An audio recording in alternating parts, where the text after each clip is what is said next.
esse é o quarto ano, né, desse evento. Eu tive o privilégio de estar aqui desde o primeiro ano e é muito interessante ver, né, a evolução dos desafios da tecnologia, não só a evolução da tecnologia blockchain, mas a evolução dos desafios, né? Como alguns foram superados e como outros ainda permanecem. Eu lembro que na primeira, em 2016, a gente falou aqui muito sobre aquela história de que blockchain era uma solução em busca de um problema, né? Então, a solução era fantástica e ficavam os CIOs procurando como é que eu aplico, né, essa tecnologia num problema. E é interessante que hoje se falou um pouco, né, sobre isso aqui. Então, quer dizer, ainda né, uma solução, de alguma forma, em busca de um problema. O que é muito interessante, porque assim, se a gente olhar ao longo da história, né, quem está em tecnologia, eu estou na área de tecnologia há 30 anos, eu não lembro de ter visto um caso como esse, né, de pessoa partir da tecnologia para buscar uma possível, né, um possível caso onde possa se aplicar aquela tecnologia.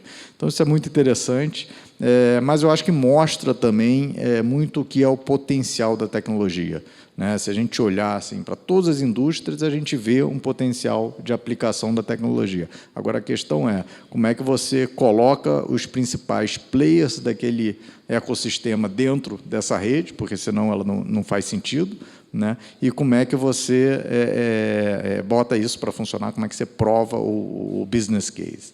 Bom, eu queria, então, começar fazendo uma pergunta, que é a seguinte: a gente sabe que todas as instituições financeiras, todas as grandes empresas têm um problema sério de legado, né? Com centenas ou milhares, às vezes, de sistemas convivendo, né? Com bancos de dados diferentes, e esse é sempre um grande desafio para a área de tecnologia e também para a área de negócio.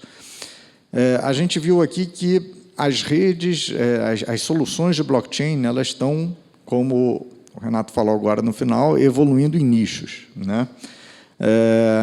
Será que a gente está criando aí uma nova fonte de legados, né? Se a gente começar a usar, o Marcel alertou um pouco para isso, né? Começar a usar uma solução para cada, né, aplicação. Será que a gente não vai criar de novo um novo ciclo, né, com uma série com um legado, né, com ativos que lá na frente a gente vai ter o mesmo problema que a gente tem hoje? O que vocês acham? Fica aberto aí para quem quiser começar. Eu vou começar, já que ninguém quer começar. Tem uma visão que muita gente na IBM compartilha, que é assim: entrou em produção, virou legado. Então, assim, às vezes a gente pensa, pô, o mainframe é legado, um negócio lá que foi inventado há 30 anos atrás é legado. Mas, na verdade, entrou em produção é legado, certo? Está sustentando a sua produção, é legado. Então, eu acho que, assim, ter várias redes faz parte do processo de experimentação. Outro dia um cliente chegou assim: eu quero fazer um projeto de blockchain. Eu falei, para quê? Ele falou, não sei, mas eu quero, né? Aí acabou que a gente falou assim, não, faz um aplicativo e um banco de dados que seu problema está resolvido. Mas, no final das contas, aquilo virou legado para ele, entrou em produção, está legado. E a gente, no processo de amadurecimento, vai criando maneiras. Eu acho que, hoje em dia, o que é o senso comum para a maioria das empresas é criar camadas ou APIs, como foi feito no caso lá da CIP, né, onde você pode se relacionar com a RBS-FN através de APIs. Então, se a gente tomar determinados cuidados agora, mesmo na fase de experimentação, criar padrões talvez seja mais difícil, né? Igual na história do Open Bank, um banco central para a parte de APIs vai deixar uma autorregulação acontecer. Então, acho que criar um padrão especificamente vai ser difícil, mas à medida que as coisas evoluam, tendo em mente usar, por exemplo, APIs, eu acho que o problema futuro vai ser bem menor, de interrelacionamento entre as redes. Eu queria complementar o que o Miyazaki falou, da seguinte forma: a gente tem, de fato, aí um legado muito grande, então as grandes empresas têm um legado considerável, e a gente tem algumas opções para lidar com esse legado, né? Uma das opções eu jogo tudo fora e começo do zero, né? Não dá, né, gente? Vamos combinar? Como que a gente vai fazer isso? Eu tenho que manter o avião voando, né? Eu tenho uma forma de fazer isso que é o seguinte, eu começo a construir uma nova plataforma, enquanto eu vou minguando a velha, eu vou turbinando a nova, né? E automaticamente a nova plataforma ela vai evoluindo e vai deixando de ser relevante a plataforma antiga, o meu legado. Só que, como o Miyazaki também falou, isso vai se tornar um novo legado, né? Eu acho que a gente tem maturidade suficiente hoje em dia, no setor de tecnologia, para entender os benefícios que a nuvem e que o conceito de Open Banking podem trazer nisso. Então, eu imagino que, utilizando o conceito de nuvem, utilizando o conceito de Open Banking, tendo plataformas, mesmo que em nicho, né, Guilherme? Como você comentou e que fez parte da minha apresentação, mesmo tendo essas plataformas operando em nicho, o que vai fazer, de fato, o legado, o fato delas serem ou não um legado, deixar de ser um problema, é a interoperabilidade. Se a gente garantir que elas vão ser interoperáveis, isso pode deixar de ser um problema. Eu concordo com essa... A gente não escuta daqui, né? A gente fica até sem saber se está ligado ou não. Tecnologia é maravilhoso quando funciona. Então, pegando um gancho aí no Miyazaki, no Renato também, principalmente que o Renato falou, que hoje a nova tecnologia, aos poucos, ela vai substituindo a antiga. Só vindo um passo antes disso, é muito importante, geralmente as empresas não têm, é aquela governança de tecnologia mesmo.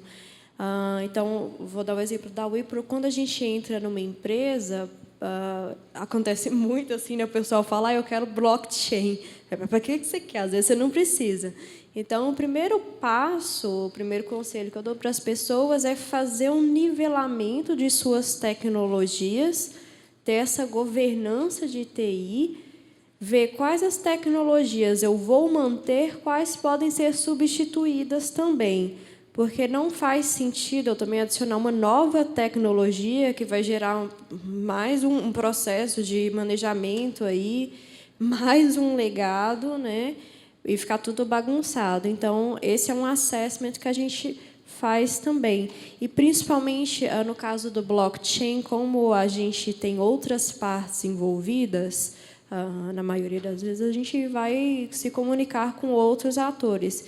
Então, é importante também que essas empresas que vão estar trabalhando, ou esses players, o que for, eles também estejam nivelados nessa mentalidade, porque se eu quero aplicar blockchain, aí eu uso... hoje, o banco usa muito mainframe, mas vamos supor, tem um Nubank que usa tudo API. Eles se comunicam, eu vou criar só mais uma tecnologia para esses dois players que não vai substituir em nada, como é que vai ser? Então, tem que ter o alinhamento também. Então, esse pré-assessment aí é uma fase muito importante para não ter só mais uma tecnologia enfiada ali. Guilherme, eu acho que o importante, né, que eu acho que as pessoas, as empresas acabaram aprendendo a fazer, é uma questão arquitetural, né? Eu tenho que criar uma camada que vai abstrair o que eu estou usando dali para baixo, né? Então, a partir do momento que eu crio uma camada que abstrai qual é a tecnologia que está embaixo, eu, teoricamente, conseguiria substituir as tecnologias aqui embaixo de forma mais simples, né? Pegando as plataformas de blockchain enterprise, muitas delas gravam as informações, no final das contas, em base de dados relacionais, por exemplo, ou no caso do Fabric, num NoSQL. Então, se a minha informação está numa base relacional, numa base não relacional, e eu tenho como extrair de forma fácil aquela informação, é um obstáculo a menos para eu poder substituir aquela plataforma no futuro, né? Então, você tem uma parte que é de armazenamento, você tem uma parte que é de processamento, e você tem uma parte que é de comunicação, né? Dependendo da mudança que você fizer, você vai ter que mudar a comunicação, você talvez tenha que mudar o processamento, e vai ter que talvez mudar a parte do armazenamento, né? Mas se você puder, né, já desenvolver pensando que aquela plataforma pode vir a ser substituída no futuro, então um bom desenho de arquitetura deveria tentar abstrair ao máximo, porque assim as plataformas vão ser substituídas, Seja porque lançou o novo Fabric, ou lançou o novo Corda, ou o novo Ethereum, ou o novo sei lá o quê. Então, e às vezes quebra a compatibilidade, né? Então, você olha assim, a própria evolução do Fabric e do Corda, em algum momento tem ali uma quebra de compatibilidade, seja de API, ou seja de arquitetura mesmo. Então, né, o ideal é desenhar uma arquitetura, né, que consiga abstrair o máximo possível, né, da sua infraestrutura, de forma que você possa plugar as coisas de forma mais natural. Não é tão simples assim na prática, né, mas é algo que você já tem que fazer em mente. Sabe? Você tem que desenvolver sabendo que aquilo que você está fazendo, um dia pode ser que você jogue fora e tenha que migrar os seus dados para outro lugar. Legal. Bom, a tecnologia blockchain, quando ela foi desenvolvida ou quando ela foi criada, né, se a gente lê o paper lá do Satoshi Nakamoto, você vê que tem uma inspiração anárquica ali, né, que é aquela coisa da ausência do órgão centralizador e tal. E no mundo dos negócios a gente sabe que isso é um baita desafio, né? Quem vai entrar numa tecnologia dessa onde, né, a governança ela é feita pelo sistema, né, e não por algum órgão ou alguém que você possa, né, responsabilizar até em caso de algum problema.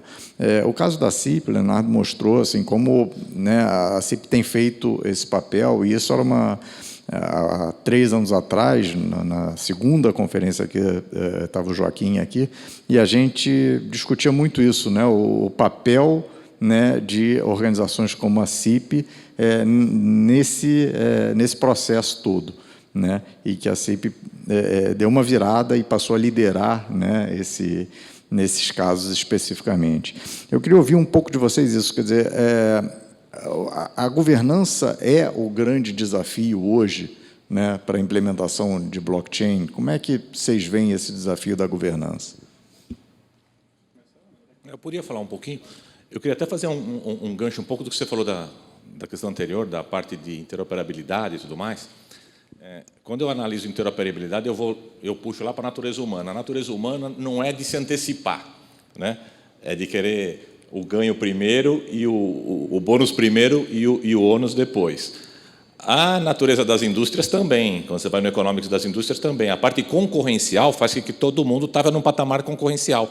Puta, o time lá da R3 está querendo se monetizar lá com as licenças dele. Tem o time do Hyperledger, todo mundo se querendo monetizar, cada um com uma tecnologia. Então, não querendo profetizar o futuro, mas dado a natureza humana que a gente já viveu em outras situações, tipo a tendência de terem várias iniciativas e começam não conectadas, eu acho que isso é natural, faz parte da natureza humana, da natureza competitiva. Aí que foi um pouco do que um gancho que o Guilherme colocou agora, do reposicionamento da CIP. Tipo, se o mercado precisar de alguma estrutura central para interoperar as estruturas distribuídas, nós temos que estar pronto. Então, é bastante esse o nosso posicionamento, porque o time vai ser esse. Talvez lá na frente, normalmente, os mercados não se preparam antes, eles aprendem com a dor. Então, vai virar a Torre de Babel e depois conforme o negócio for ficando mais complicado, vai ter que caminhar para uma integração. Coisa que está num patamar competitivo, daqui a pouco a parte competitiva começou a não valer a pena para o custo que está sendo feito de estar todo mundo concorrendo e não interoperando, e vão buscar uma interoperação. Então, acho que é uma tendência dos negócios, porque o mercado em si e a natureza das pessoas serem competitivos, e o mercado é competitivo, né? Está todo mundo concorrendo aí no mercado. Então, na parte da governança, né, eu até coloquei um pouco rapidamente aqui, tipo, é uma experiência que a CIP tem já, historicamente, desde a época do SPB, quando tem que discutir soluções, e muito no mercado financeiro. Então, a questão da governança não é que um é responsável central. Muitas vezes, como você descreve essa governança, você tem que deixar claro quem é responsável pelo quê e aonde vão ser as discussões de arbitragem de alguma situação, porque é isso que gera insegurança quando você vai para uma nova tecnologia, que você não sabe, olha, tá bom. Porque, no fim das contas, né, é na hora do problema que você quer saber quem que resolve. Então, eu acho que essa parte da governança, sim, é um ponto crítico bastante, não só quando a gente fala de blockchain, como eu falei, historicamente, a grande maioria dos serviços da CIP passou por uma autorregulação. Porque quando você coloca um intermediário ali no meio, falando, tá bom, mas pô, e se some aí, para onde foi? Então, tem uma autorregulação quando você tem N partes. Então, dá um suporte e vamos chamar assim, dar conforto para mais entidades entrarem experimentando essa nova tecnologia quando você tem uma autorregulação e uma governança compartilhada. Quando a gente fala governança, não adianta ter uma governança central que você publica, mas está aqui. Não, é a governança compartilhada, esse é o grande desafio. E quando você põe entidades numa mesa, entidades que concorrem entre si, numa mesa para discutir o que dá para compartilhar, esse que é o grande desafio para ver qual o nível que você consegue equalizar essa questão. Eu acho que o case da CIP é um grande case de sucesso, né, Leonardo? Porque você imagina, surgiu a tecnologia blockchain, que é uma tecnologia prioritariamente distribuída, certo? E a CIP é uma entidade que centraliza as coisas. A CIP pensou, caramba, como que eu fico nessa história? Né? Qual vai ser meu papel? Mas a CIP foi lá, se capacitou, tem profissionais, participa, está ali no ambiente colaborativo. E no case da RBSFN especificamente, eu acho que foi um golaço que a CIP marcou, porque ela se aproveitou de uma vulnerabilidade da situação, que era a governança, foi lá e criou uma governança. Você mesmo, né, Leonardo, apresentou a governança ali. Existe uma governança.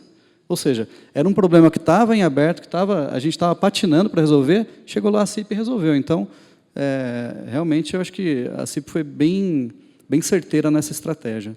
E sobre o anarquismo, né, da pergunta, eu acho que a CIP é um exemplo, e o outro exemplo que eu mostrei que é o caso da Growth Tech, porque há anos atrás todo mundo falou assim, agora não precisamos mais dos cartórios. Né, podemos tirar o cartório da equação, porque agora todo mundo vai poder consultar. E a gente vê no caso da Growth Tech também uma outra oportunidade similar à da CIP, onde precisava ali de alguma governança em torno desse assunto, ninguém quis dar o primeiro passo, eles deram o primeiro passo e fizeram. Agora, o que vai acontecer daqui para frente, eu não sei, pode ser que isso se torne algo tão comum que não faça sentido ter a governança, mas, por outro lado, tirando o lado do anarquismo, né, eu acho que o blockchain ele também permitiu que novos relacionamentos fossem criados. Então, no caso do e-trade, não tem alguém ali governando. Existe um consórcio, e eles precisaram criar um novo modelo de governança para poder aquilo ficar de pé. Então, acho que também o blockchain ele permite a criação de novas relações que não existiam antes, não só acabar com relações que já existiam, que é o caso do desintermediar, mas também proporcionar novos modelos de negócio e novas relações que antes não existiam.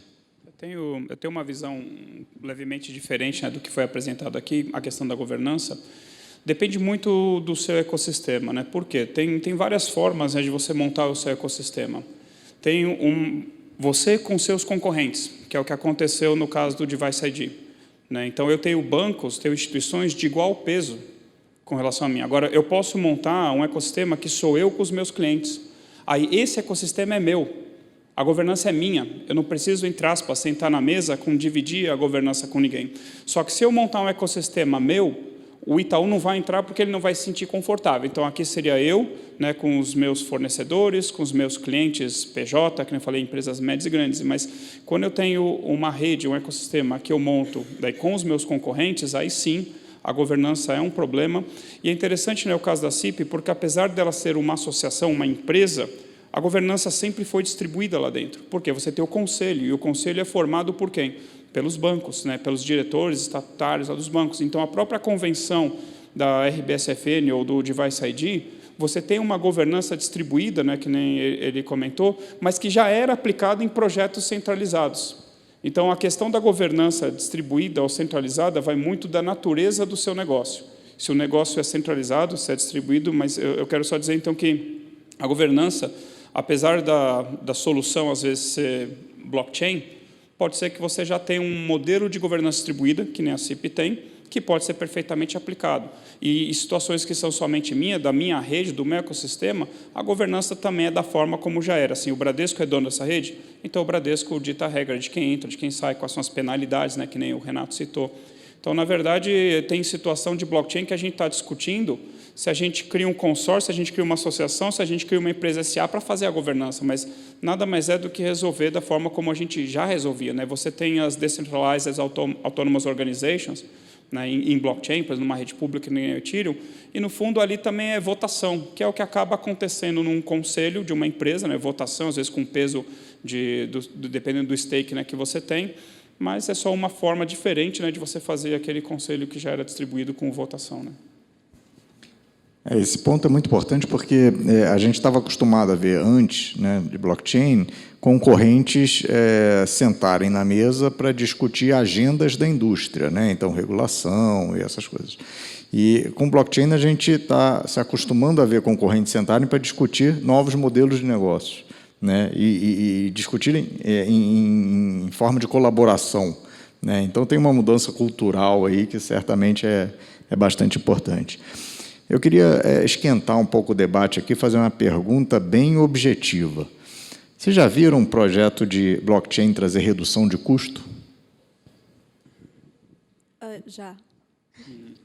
Agora tem que falar qual. Inclusive, o case que eu apresentei, que é um projeto de transações, né, interfronteiriças, e o custo de transação ele gerava em torno de 25 a 35 dólares, e ele caiu para 1 a 2 dólares. E a gente, de fato, fez um pré-assessment, adoro falar assessment, vocês vão me ouvir falar bastante aqui, do quanto, até do que o Marcel falou, do quanto de infraestrutura eu teria que gastar, quanto que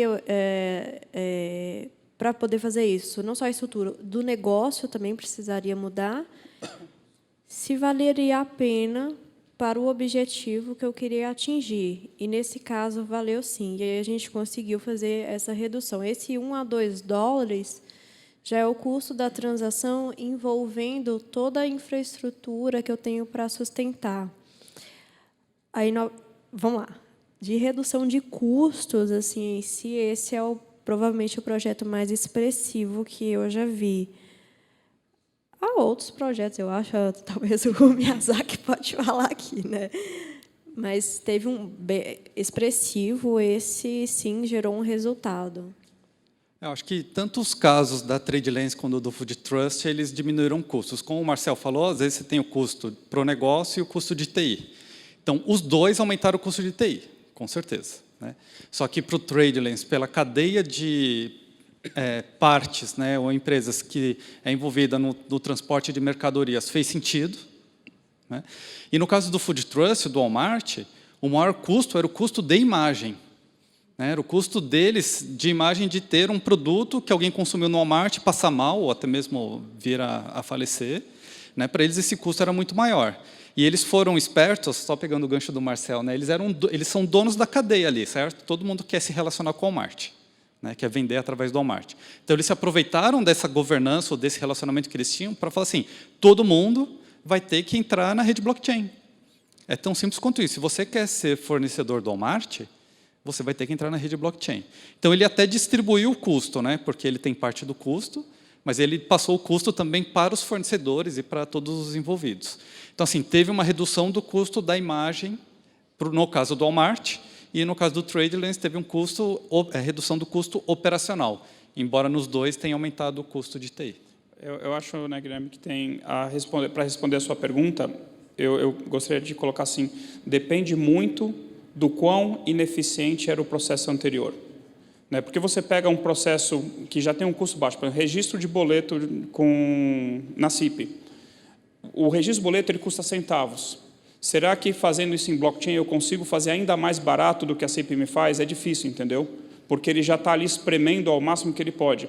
Agora, quando você pega outras áreas em que você tem uma grande ineficiência, né? Se você pegar a remessa internacional, a maior parte da ineficiência é porque você tem o modelo de bancos correspondentes no meio do caminho, que tem seus processos manuais, a hora que chega uma ordem de pagamento, né, antes de você encaminhar, você tem que fazer o screening, às vezes você vai fazer por uma triagem, vai passar por uma triagem manual.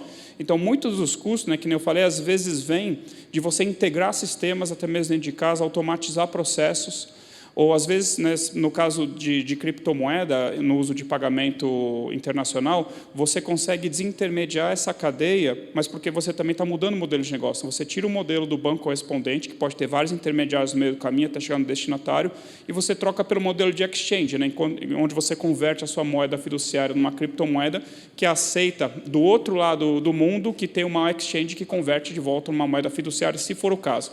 Se for uma moeda conversível, o cara te manda de volta, ele manda para outro lugar. Então, é que o processo era muito ineficiente. Então, fica fácil de você ter ganhos, né? Que nem eu comentei, por exemplo, o consórcio B3I de Resseguros, 30% da redução de custo observada foi por causa de padronização de mensagens. Não tem nada a ver com blockchain.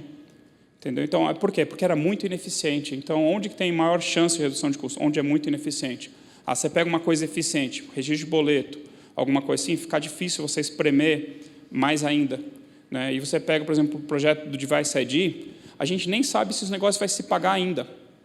Porque, assim, o que eu vou ganhar com o Device ID? Redução de fraude. Mas será que a minha redução de fraude vai ser significativa o suficiente para pagar os custos do projeto? Não sei, é uma hipótese a ser provada. E essa questão do custo era muito difícil responder até uns 2, 3 anos, porque você nem sabia quanto as plataformas de blockchain iam custar. Né? O R3 mal sabia precificar a plataforma dele, a IBM também estava testando alguns modelos de precificação. Então, como é que eu vou precificar uma coisa que eu não sei nem quanto custa ainda uma plataforma enterprise? Né? Então, assim, e a questão da volumetria, né, que nem o Renato falou, que já está meio superado. Será quantos nós eu vou precisar colocar dentro de casa para atender a volumetria do meu caso de uso? Então, isso eu vou ter que escalar horizontalmente, vou ter que colocar mais infraestrutura, vai sair mais caro. Né? Aí tem que ver se o custo de negócio ali compensa. Eu fiz exatamente essa pergunta por conta disso, né? Porque até 2, 3 anos atrás, né, existia talvez até uma ilusão de que a infraestrutura seria barata. Né? E hoje a realidade é o contrário, a infraestrutura é cara. Né? E com o avanço das redes permissionadas, né, elas aprenderam a cobrar, né? E estão cobrando direitinho, com todo respeito. Mas É de graça, né? É lógico, claro, tem que cobrar mesmo.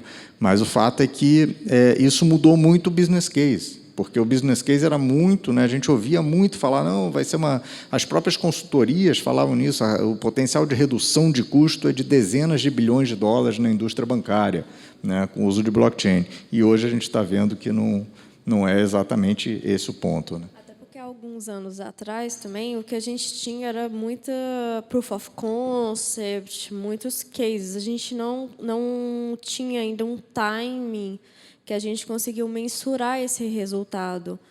Hoje a gente já consegue mensurar. E, de fato, alguns casos a gente vê que, nossa, não vale a pena mesmo. Tá? E, antes de aplicar, aí sempre, eu acho que aqui é uma visão que todos falaram, é realmente fazer quanto que é o custo hoje, quanto que vai da operação que eu tenho, quanto que vai me custar se eu trocar por um blockchain e qual o resultado eu espero. Então, isso é uma parte fundamental que tem que ser feita. Porque aqui eu e o Leonardo, a gente sabe disso. Novamente, o pessoal chega, eu quero aplicar blockchain. Aí, quando a gente chega na empresa da pessoa, fala assim, não, mas não faz o mínimo sentido.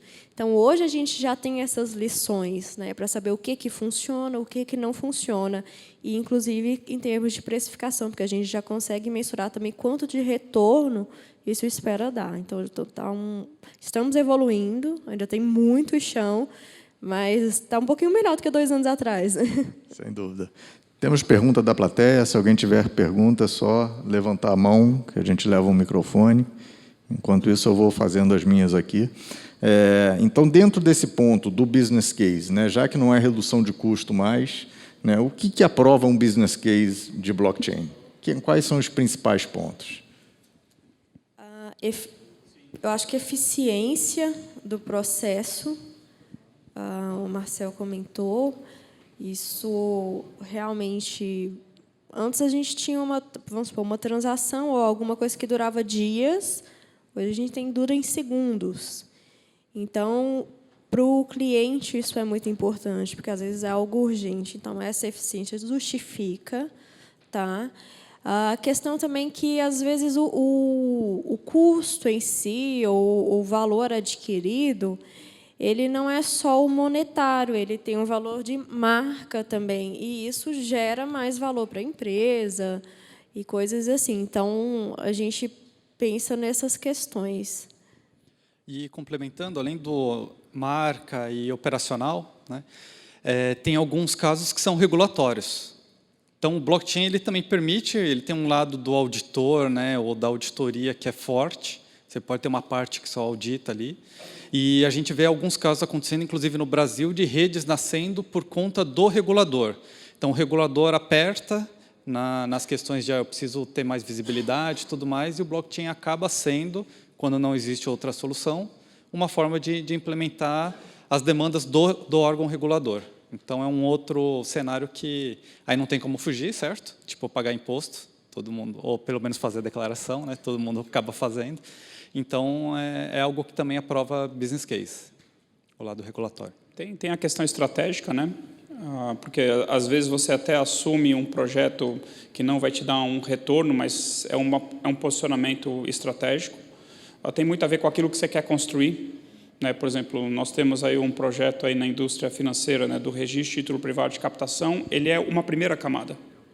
Né? Por exemplo, CDB, esse tipo de coisa. Uma segunda camada seria dar esses títulos que foram tokenizados na plataforma como garantia numa segunda fase, entendeu? Então, tem a ver também com aquilo que você quer construir, né? Para onde que você quer evoluir. Então, tem uma questão estratégica, tem, às vezes, questão que realmente traz uma redução de custo, às vezes traz uma oportunidade de se posicionar à frente dos seus concorrentes, né? Eu comento que no escopo internacional, nós vamos utilizar aquilo que os grandes lá fora estiverem utilizando, né? Bradesco e Itaú são grandes aqui dentro do Brasil, mas lá fora não são tão grandes. Então, por exemplo, o Renato comentou que o Itaú aderiu à rede IN do JP Morgan, nós também aderimos, e assim, o JP Morgan decidiu, vou fazer isso em quórum, porque é a plataforma dele. Eu vou ser obrigado a usar a plataforma dele, se eu quiser participar dessa rede. Eu não falo assim, eu não vou poder falar, eu não quero usar essa plataforma, eu quero usar outra, então fica fora.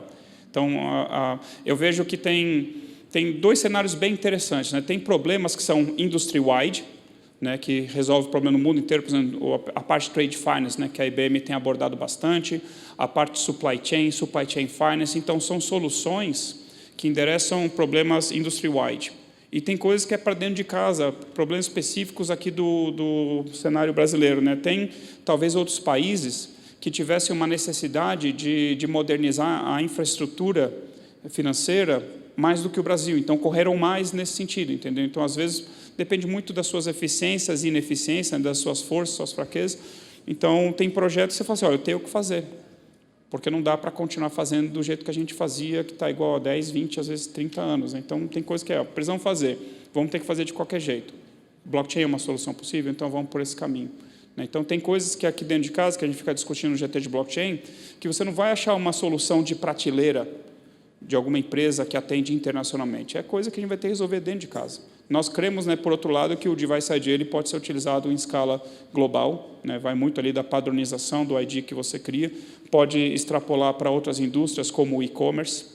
Né? Por exemplo, será que um e-commerce saber se aquele dispositivo foi considerado suspeito por 5 grandes bancos brasileiros, será que essa informação é relevante ou não?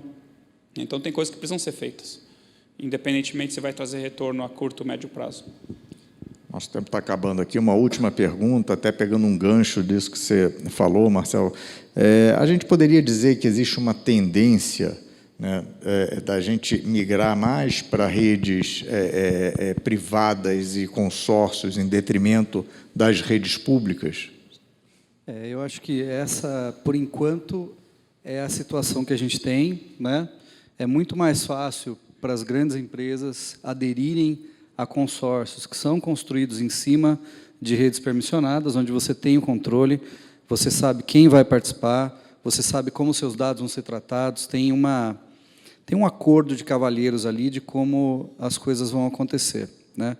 Mas, como eu mostrei na apresentação, eu entendo que, eventualmente, com a evolução, com uma maior maturidade da plataforma, em algum momento, não sei quanto tempo, né, isso possa evoluir para redes públicas, obviamente não tudo, e aí a gente entra na questão de eu ter integração entre redes, pode ser que para um determinado case eu tenha realmente um Itaú, um Bradesco usando alguma solução como a rede pública, mas, obviamente, que para outros cases a gente vai continuar usando rede permissionada, né, e a interoperabilidade entre essas redes vai ser um fator primordial. Como eu comentei, né, uma luta que eu tenho tido assim, nos últimos anos é mostrar para as pessoas que o blockchain ele é um trusted party distribuído, que você pode, talvez, intermediar um trusted party central. Então, a questão é, eu preciso pagar para o meu trusted party, seja distribuído ou seja centralizado. Vai sair mais barato? O meu caso de uso permite que eu compartilhe informação numa rede pública ou mesmo numa rede permissionada? ele atende a minha volumetria, atende requisitos de latência, o time to finality, né, o tempo que aquela transação leva para ser final e irreversível. Então, tem várias questões que vai depender do caso de uso. Mas tem uma questão crucial aqui, que é como que eu pago o meu Trusted Party? No caso da CIP, a CIP eu acho que me manda uma conta mensal, lá, ou algumas coisas talvez seja anual, e eu pago para ele em reais dentro do sistema financeiro nacional. Se eu utilizar uma rede Ethereum, por exemplo, para rodar o meu smart contract, para usar a rede Ethereum, para colocar minha loja de negócio lá, a forma de se pagar a execução do smart contract é em Ether. É na criptomoeda nativa daquele blockchain. Então, o Bradesco vai ter que ter uma wallet com Ether para poder pagar a execução de um smart contract. O que o Banco Central vai achar disso? Não só isso, né? Qual é o preço amanhã? E se aquela rede vai continuar existindo ou não. Então, assim, são muitas incertezas, né, que complicam um pouco nós aderirmos. Não estou falando que o Ethereum nunca vai poder ser usado por um banco, não estou falando isso. Inclusive, gravação de hash, já falei, tranquilo. Quer gravar hash lá, em vez de para você fazer a prova de anterioridade, para você dar publicidade que um determinado conteúdo existia futuramente, não tem problema. Né? Mas para coisas mais complexas, assim, e quanto custa executar um smart contract no Ethereum? Literalmente custa milhões de vezes mais caro executar a lógica de negócio ali do que dentro de casa ou numa nuvem pública que nem uma Amazon, Google, o Azure da Microsoft ou mesmo da IBM. Então, tem que ser uma coisa que realmente fala assim, que coisa, eu vou ter que usar isso, não tem outra solução. Essa é realmente a melhor solução. Eu acho que as relações vão dizer como as redes e os consórcios vão evoluir. Eu acho que a gente não vai chegar a ter um mega blockchain público como é a internet hoje, né? Ou vai demorar muito para chegar. Mas eu acho que o interrelacionamento entre os consórcios existentes vai acontecer à medida que oportunidades de negócio ou dores, né? Pode ser o famoso na frente ou atrás, né? Oportunidade. Então, assim, à medida que tem oportunidade e faça sentido, eu acho que elas vão começar a se falar. Aí é um desafio tanto de negócio quanto depois vai ser o tecnológico do tipo, vamos fazer esses caras se integrarem. Tem uma pergunta. Bom dia, tudo bem? Meu nome é Anderson, eu trabalho no Banco Bex, né? É um banco de câmbio, e a minha pergunta vai para todos vocês. Eu estou vendo que nós temos aqui uma rede colaborativa, né? Onde vocês estão direto ligados ao nosso regulador, né? Que é o Banco Central. A minha pergunta é se o Banco Central, em algum momento, ele já disse ou já se expressou, dizendo que vai utilizar a plataforma de blockchain para falar com outros órgãos também. A gente sabe que tem a Serpro, tem outros órgãos aí que também fazem sentido para o Banco Central. Há uma relação também com esses outros órgãos ou só com os bancos, por enquanto? Tem uma relação com o Banco Central. Inclusive, a gente está rodando outra prova de conceito lá justamente para fazer esse tipo de comunicação. Então, existe até um grupo de estudos de blockchain do Banco Central também, para ver o que o Banco Central pode se beneficiar com isso e pode gerar valor para as partes que se comunicam com ele.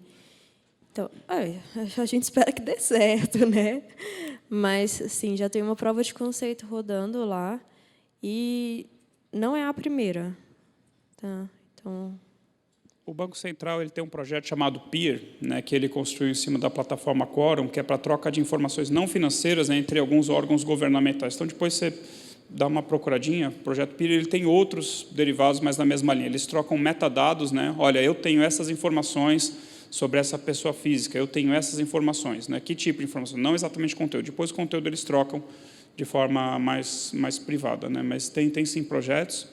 E o Banco Central, né, que o Renato comentou, faz parte do grupo de trabalho de blockchain, então participa ativamente aí nas discussões, nas propostas, né, e eles estão bastante abertos. É bastante interessante, né, as pessoas saberem, bastante importante, que assim, o Banco Central ele não regula a tecnologia, ele regula modelo de negócio. Então, às vezes, as pessoas falam assim, como que os reguladores vão regulamentar blockchains? Não vão regulamentar blockchains, vão regulamentar modelos de negócio. Se, por acaso, a solução é blockchain ou não, ele só quer saber se o sistema vai ser estável, se protege a confidencialidade do cliente, sigilo bancário, se tem alta disponibilidade, se provê algum risco sistêmico para o sistema financeiro nacional. Tem mais uma pergunta só. Só complementando a resposta ali, acho que é importante isso. O Banco Central não regulamenta a tecnologia. Então, quando a gente foi falar com o Banco Central sobre uma rede, né, um consórcio de pagamento cross-border, né, em remessa internacional. Ele falou assim, não, eu quero saber do caso de uso e de todas as informações. Se vai ser blockchain, se vai ser qualquer outra coisa, para eles não importa neste contexto. Em alguns casos, pode ser que eles até cheguem a regular a tecnologia, mas é um percentual bem baixo de tudo que o Banco Central faz. Tá. No caso da nossa rede, a RSFN, no caso, para blockchain, ela ficou RB, né, SFN. No caso, também vai ser pelos 2 links, ou a CIP também vai ter uma outra malha? Porque nós temos hoje a RTM e a Prime, certo? Que fazem hoje a comunicação com o Banco Central. A CIP usaria uma outra topologia? Só para deixar claro, para não ficar confusão. A rede do Sistema Financeiro Nacional, lá que você conecta Banco Central, Prime, RTM e tal, continua a mesma. Esse nome, RBSFM, é um nome de marca de uma rede blockchain. Nós não estamos falando de conectividade. Tanto é que você entra nela via web. Via API, você entra via web. Quer dizer, então, para não confundir com a RSFN, tá? Na verdade, é uma marca. E aproveitamos o nome, até porque é para o sistema financeiro, né? O marketing, mas a rede é uma coisa, a infraestrutura de rede é uma coisa, outra coisa é o serviço. Tá? Tanto que a figura que o Leonardo mostrou lá, né, o acesso via APIs é tudo via internet. Então, você tem que ter liberação no firewall e tudo mais, credenciais, mas assim, você não precisa estar na RSFN para poder interagir com a RBSFN. Joguinho de palavras. Mais alguma pergunta da plateia? Bom, o papo aqui está ótimo, mas infelizmente o nosso tempo acabou. Eu queria agradecer aos palestrantes, agradecer à RTM pelo convite e principalmente ao tempo de vocês. Obrigado.